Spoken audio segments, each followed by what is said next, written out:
Hi, welcome to HardReset.Info channel, dear viewers. In front of me, Galaxy M14, and now I'm gonna show you how to record calls on this device.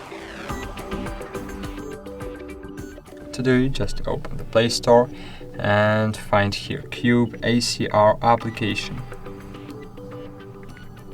You can use any other auto call recorder application, but I suggest you try this app because you can use it completely for free. Then click Open. Next, grant permissions while using allow. Enable App Connector. Here, choose Installed Apps. Choose Cube ACR App Connector. Enable it. Allow. Okay, go eat. Hello. No, thanks. Okay, go eat. Click on the cross.